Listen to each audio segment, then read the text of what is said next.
Bom dia, meus amores, tudo bem com vocês? Hoje vamos começar mais uma catequese em casa. Então, para iniciarmos, vamos fazer a oração que Jesus nos ensinou. Em nome do Pai, do Filho, do Espírito Santo. Amém. Pai nosso que estais nos céus, santificado seja o vosso nome. Venha a nós o vosso reino. Seja feita a vossa vontade, assim na terra como no céu. O pão nosso de cada dia nos dai hoje, perdoai as nossas ofensas, assim como nós perdoamos a quem nos tem ofendido. Não nos deixeis cair em tentação, mas livrai-nos de todo o mal. Em nome do Pai, do Filho, do Espírito Santo. Amém. Então, para que vocês possam saber do que a gente vai falar hoje, eu vou falar hoje sobre dois temas.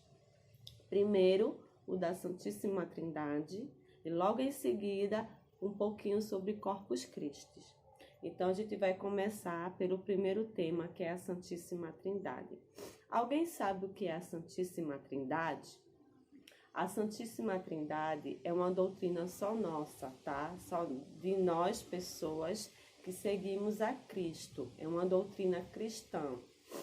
E a Santíssima Trindade, ela se define em um único Deus dividido em três pessoas, certo? É um pouquinho confuso, como assim Deus se divide? Na Santíssima Trindade ele se divide, mas depois ele se junta novamente, formando um único Deus. Não existem outros deuses, só existe um. Só que ele se divide em três pessoas que formam a Santíssima Trindade. E daí ele vem explicando o porquê que ele faz isso, né? O porquê que nós temos essa divisão de Deus. Não é que a gente vai dividir Deus, mas ele se divide em três pessoas. E essas três pessoas, cada uma tem uma função. Então, Deus único se divide em três pessoas consubstanciais, certo? O Pai, que é Deus, o Filho, que é Jesus, e o Espírito Santo, que é o poder dos dois juntos. Um Deus em três pessoas. E cada pessoa dessa Santíssima Trindade tem uma função, elas são distintas. Aí a gente vai aprender um pouquinho quais são as funções de cada uma. Primeiro é de Deus, né? O Pai. O Pai é o coordenador, né? Ele que coordena tudo. O segundo é Jesus, o Filho, que ele tem a função, né, de nos salvar, né? Jesus ele veio com o propósito para salvar a humanidade de todos os seus pecados. E o terceiro, que é do Espírito Santo, é defender, certo? Ele defende poderosamente e ensina convincentemente as pessoas, né, do propósito divino, certo? Então, as três pessoas da Santíssima Trindade se juntam em um só, né? E ela tem um único objetivo, que é salvar toda a humanidade, né?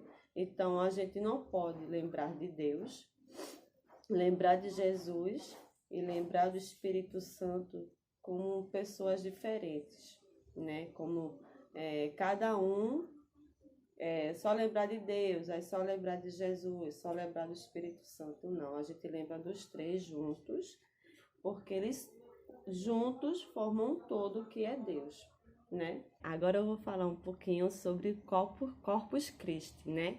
O que é a comemoração de Corpus Christi?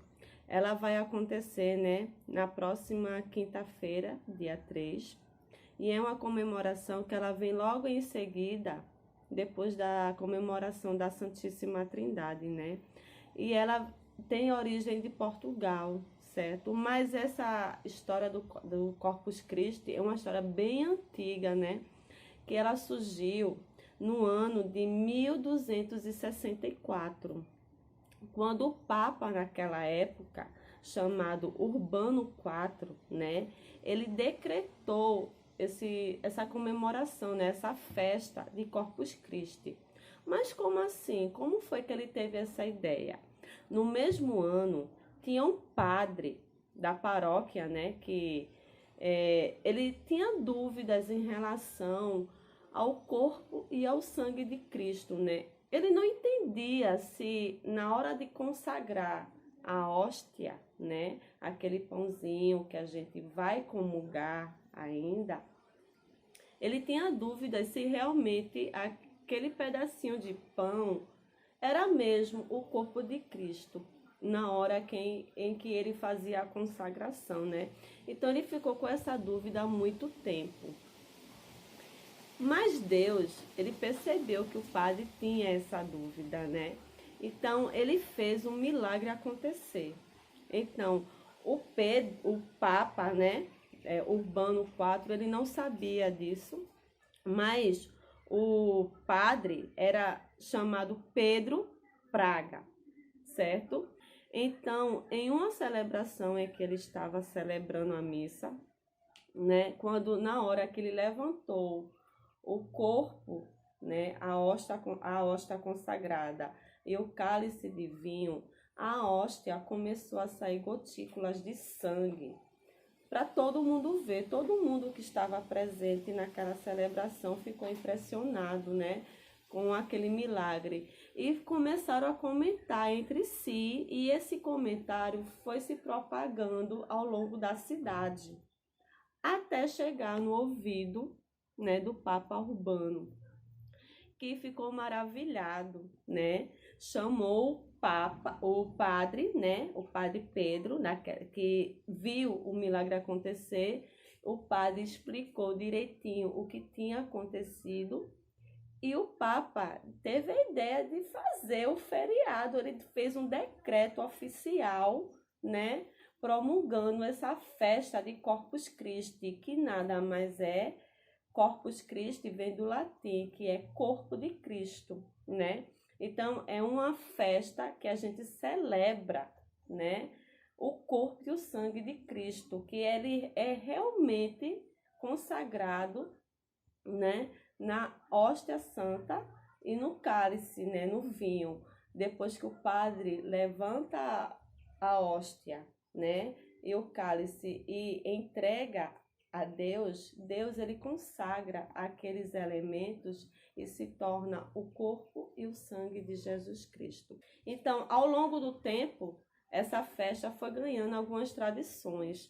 Então, as pessoas faziam um tapete gigante, né, na entrada da igreja até o altar, com elementos da própria escritura, né, da nossa igreja. Cruz, tinha o Santo Terço, tinham vários elementos referentes à nossa fé católica. Então, fazia esse tapete para que o padre, em procissão com o ostensório, né, fosse fazer essa procissão até o altar, da entrada da igreja até o altar. Então, essa tradição de se fazer o tapete era para lembrar, né, do amor da gente para com Deus, né? Então, eles utilizavam vários elementos, como pó de café, serragem, folhas. O que eles tinham, eles faziam esses desenhos, né, no próprio chão. E essa tradição do tapete fica até hoje, né? Na nossa igreja sempre faz, né? Aqueles tapetes, só que faz do lado de fora da igreja, certo? E são vários elementos católicos, né? Que se coloca como desenho. Então, a festa de Corpus Christi é isso. É uma festa que a gente celebra o corpo e o sangue de Cristo. E eu desejo a todos vocês um ótimo final de semana.